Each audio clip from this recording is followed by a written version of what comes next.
तो hello guys, कैसे हैं आप सब लोग। मैं हूं आपका दोस्त अरसलान और आप देख रहे हैं मेरा चैनल जी फ्लिक्स। तो गाइस, रीइंकार्नेशंस के एपिसोड 260 के साथ हाजिर हूं। तो लास्ट एपिसोड के एंड पे हमने देखा था कि हमारा लिनजुई अपने पपेट को यूज करता है, जहां पर नीचे एक डिमोनिक सोल ट्रैप होती है। तो वो डिमोनिक सोल जो होती है अपनी डिवाइन सेंस पावर के साथ लिनजुई के ऊपर अटैक करती है। तो लिनजुई का पपेट वहां पर मारा जाता है, लेकिन असल का लिनजुई अभी जिंदा होता है। तो अब यहाँ पर लिनजुई क्या उसके साथ कोई डील बना पाएगा उस डिमोनिक सोल के साथ, जी हम लोग अभी देखेंगे।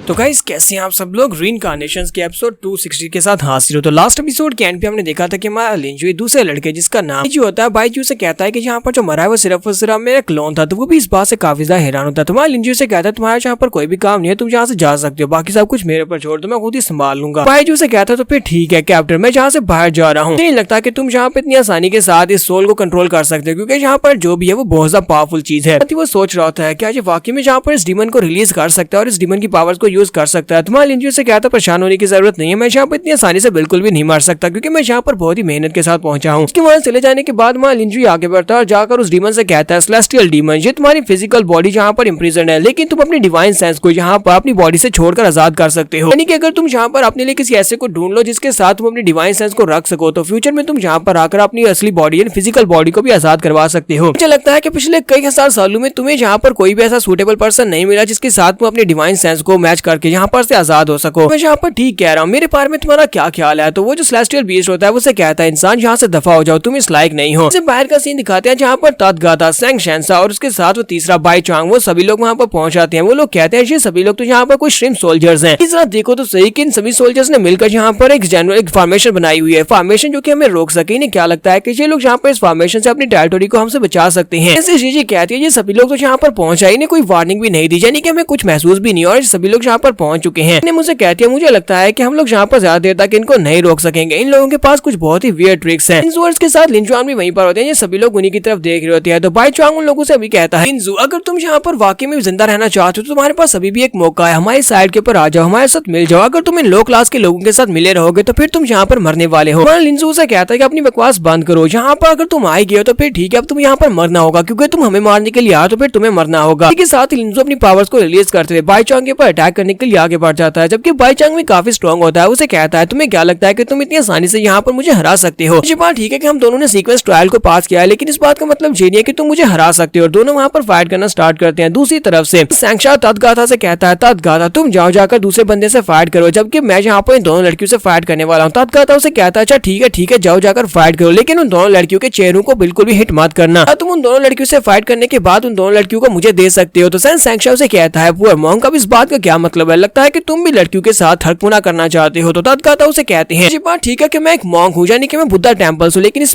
बात का मतलब ये नहीं है कि मेरा चूजा खड़ा नहीं होता है, यानी कि मुझे भी यहाँ पर किसी के साथ मजे करने हैं। इसके साथ उसे कहता है कि तुम्हें यहाँ पर मेरे लिए करना होगा, तुम उन दोनों लड़कियों से फाइट करो, उसके बाद वो दोनों लड़कियां मुझे दे देना, मैं भी यहाँ पर मजे करना चाहता हूँ। और साथ ही वो वहाँ पर अटैक करने के लिए आगे बढ़ जाता है। वो बाइजू के ऊपर अटैक करता है, बाइजू के ऊपर नहीं लिनजुआन के ऊपर अटैक करता है। तो लिनजुआन उसके अटैक को वहाँ पर ब्लॉक करता है। तो यहाँ पर सभी लोगों ने आपस में अपने सोल्जर्स को डिवाइड कर लिया। सैंक्शा दोनों लड़कियों के ऊपर अटैक करने के लिए आगे बढ़ता है और कहता है मैं कितना ज्यादा लकी हूँ, मुझे यहाँ पर दो खूबसूरत लड़कियां मिली हैं, मैं इनके साथ बहुत ज्यादा मजे करने वाला हूँ। तो जैसे उनके ऊपर अटैक करने के लिए आगे बढ़ रहा था, उसी वक्त बाइजू वहाँ पर से निकल आता है और उसके अटैक को ब्लॉक कर लेता है। तो बाइजू उसे कहता है सैंक्शा तुम तो वाकई में एक बहुत ही घटिया इंसान हो, तुम यहाँ पर कमजोर लड़कियों के ऊपर अटैक करना चाहते हो, तुम्हें यहाँ पर मुझसे फाइट करना होगी। तो दोनों लड़कियां उसे वहाँ पर देखकर बहुत ज्यादा खुश हो जाती है और कहती है ये तो ब्रदर बाइजू है। बाइजू जब उसके ऊपर अटैक करता है तो सैंक्शा पीछे हटने के बाद से कहता है बाइजू तुम्हें मुझसे क्या चाहिए, कहीं तुम पागल तो नहीं होगे, तुम मेरे पर अटैक क्यों कर रहे हो। बाइजू से कहता है सैंक्शा क्या तुम्हें याद है कि तुम्हारे लोगों ने हमारे डीमन राम में आकर हमारे बहुत सारे लोगों की जान ले ली थी, उन सभी लोगों की जान लेने के बदले में आज मैं यहाँ पर उसका बदला लेने वाला हूँ। सैंक्शा उसे कहता है कि मैं तो कभी डीमन राम में गया भी नहीं, तो फिर यहाँ पर तुम मुझसे कौन सा बदला लेने वाले हो। तो बाइजू से कहता है कि तुम्हारे फादर हो या फिर तुम हो, एक ही बात है, क्योंकि तुम्हारे फादर वहाँ पर आए थे और हमारे लोगों की जान ली थी, तो यहाँ पर मैं तुम्हारी जान लेकर उसका बदला लूंगा। उसके ऊपर अटैक करने के लिए आगे बढ़ता है, जबकि सैंक्शा यहाँ पर बाइजू से फाइट करेगा। दोनों यहाँ पर अपने अपने पंचेस को टकराते हैं और यहाँ पर अपने अपने फाइटर्स एक दूसरे के साथ वर्सेस में आ चुके हैं। जबकि नीचे का सीन दिखाते हैं जहाँ पर माँ लिंजुई वहाँ पर अपनी पावर्स को रिलीज करते हुए उस सेलेस्टियल डीमन को दिखा रहा होता है कि वो कितना स्ट्रॉन्ग है। वो अपनी पावर्स को रिलीज करते हुए कहता है जरा देखो तो क्या तुम अब यहाँ पर मेरी बॉडी में आ सकती हो। तो वो उसे कहती है तुम इस वक्त प्रूविंग डावराम की पीक पर और साथ ही तुम्हारे पास 3 एलिमेंट्स की यूनिटी भी है, लेकिन फिर भी मुझे यहाँ पर इस बात से फर्क नहीं पड़ता। मैं तुम्हें अपनी बॉडी नहीं देने वाली, सॉरी मैं अपनी सोल तुम्हें नहीं देने वाली। के साथ ही लिंजी वहीं पर खड़े खड़े अपनी पावर्स को रिलीज करता है और कहता है ये तो कुछ भी नहीं, मैं half step celestial immortal level पर कभी भी पहुंच सकता हूँ। और साथ ही उसके माथे के ऊपर एक निशान भी चमकता है और उसे कहता है देखो मेरे पास क्या है। इस बार जो सोल होती है वो उसे कहती है तो तुम्हारे पास यहाँ पर unity of human and man in दोनों का सिंबल भी है। तो लिंजी उसे कहता है तो इसका मतलब यह कि तुम यूनिटी ऑफ ह्यूमन और मैन इस सिंबल को पहचानती हो। हालांकि ये कंप्लीट नहीं है, सिर्फ और सिर्फ एक सिंबल है, मुझे बस यहाँ पर तीनों सिंबल्स को ढूंढना है, उसके बाद ये कंप्लीट हो जाएगा। तो सेलेस्टियल डीमन उसे कहती है तुम्हें क्या लगता है कि ये इनकम्प्लीट है, तुम्हें लगता है कि ये सिर्फ और एक सिंबल है, ये एक सिंबल नहीं है, तुम्हें लगता है कि तुम्हें यहाँ पर तीनों सिंबल्स को ढूंढना है, तुम्हें लगता है कि सिर्फ और सिर्फ 4 सिंबल्स है। यहाँ पर 4 सिंबल्स नहीं है बल्कि unity of man and human जो है ये 4 सिंबल से नहीं बल्कि 5 सिंबल से बनती है। ये 5 सिंबल्स नहीं बल्कि 5 एलिमेंट्स हैं, 5 एलिमेंट्स के साथ unity of man and human बनती है। के साथ ही सेलेस्टियल डीमन वहां पर अपनी बॉडी उसके सामने अपीयर करती है और उसे कहती है अब जबकि तुम्हारे पास यहाँ पर unity of human and man का सिंबल है तो हम लोग यहाँ पर कंडीशंस के बारे में बात कर सकते हैं। कहते हैं कि तुम्हारी करंट कल्टीवेशन लेवल जो है ये काफी ज्यादा कम है, इतनी ज्यादा नहीं है कि तुम इस सिंबल को एक्टिवेट कर सको। यहाँ पर तुम्हारी मदद कर सकते हो इसको एक्टिवेट करने के लिए और उसके बाद मेरी पावर्स जो है वो तुम्हें मिल जाएंगी, यानी कि मैं तुम्हारी बॉडी में आ सकती हूँ। लेकिन तुम्हें यहाँ पर उन 3 लोगों को लेकर आना होगा। 3 बहुत ही कमजोर से लोग इस वक्त बाहर तुम्हारे दोस्तों के साथ फाइट कर रहे हैं। मैं चाहती हूँ कि उन तीनों को जिंदा यहाँ पर पकड़ कर लेकर आओ, जाओ जल्दी से जाओ। तुम्हारा लिंजू से कहता है अच्छा फिर ठीक है लेकिन भाई डील को याद रखना। वो से कहती है हाँ मुझे डील अच्छी तरह से याद है। फिर साथ ही वो से कहती है लड़की अपना नाम बताओ। तुम्हारा लिंजू से कहता है मेरा नाम लिंजू है, तुम अपना नाम बताओ। तो वो से कहती है मेरा नाम बाई जाओली है, 9 टेल स्काई फॉक्स डीमन भी कहते हैं। हमारा लिंजू वहाँ पर अपनी बात खत्म करने के बाद बाहर आ जाता है। जब वो बाहर आता है तो कहता है जरा देखो तो यहाँ पर काफी सारे लोग आए हुए हैं। तो वैंग ने मुझे कहती है लिंजू फाइनली तुम यहाँ पर बाहर आ ही गए, चलो जल्दी से यहाँ पर हमारी मदद करो, ये लोग तो काफी ज्यादा स्ट्रॉन्ग है, हम इन्हें संभाल नहीं पा रहे। तो वहाँ पर वो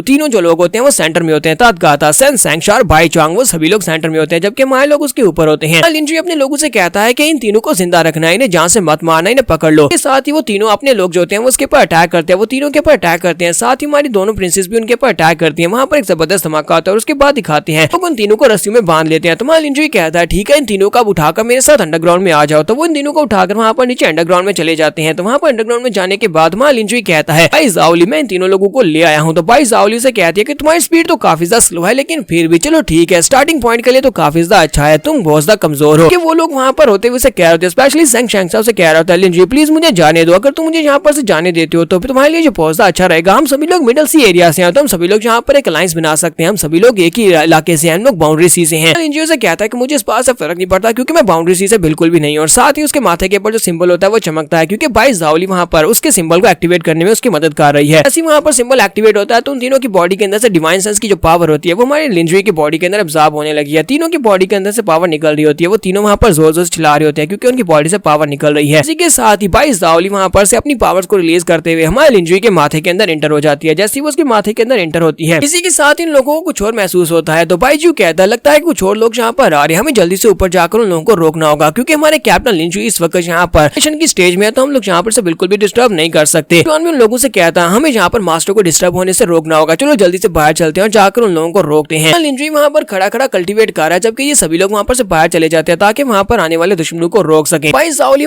लिंजू से कहती है अगर स्काई डोमेन के लोग यहाँ पर आ गए तो मुझे नहीं लगता कि तुम्हारे दोस्त ज्यादा देर तक वहाँ पर टिक पाएंगे, वो सभी लोग वहाँ पर मारे जाएंगे। तुम्हारा लिंजू से कहता है वहाँ पर कितने लोग हैं। भाई जाओली से कहती है 2 लोग ज्यादा स्ट्रॉन्ग है। तुम्हारा लिंजू कहता है लगता है कि वो लोग आधे घंटे के लिए लोगों को वहाँ पर रोक कर रख सकते हैं, इतना तो काफी रहेगा। तो वो से कहती है चलो फिर देखते हैं कि वो लोग आधे घंटे के लिए उन लोगों को वहाँ पर रोक कर रख पाते हैं कि नहीं। तो यहाँ पर हम लोग अपनी एपिसोड 260 का एंड करेंगे और नेक्स्ट एपिसोड में देखेंगे हमारे लिंजू को कौन सी नई पावर्स मिलने वाली हैं। एपिसोड की एक्सप्लेनेशन अच्छी लगी हो तो कमेंट करके जरूर बताइएगा, चैनल को सब्सक्राइब कर दे, वीडियो को लाइक और शेयर कर दे। शुक्रिया।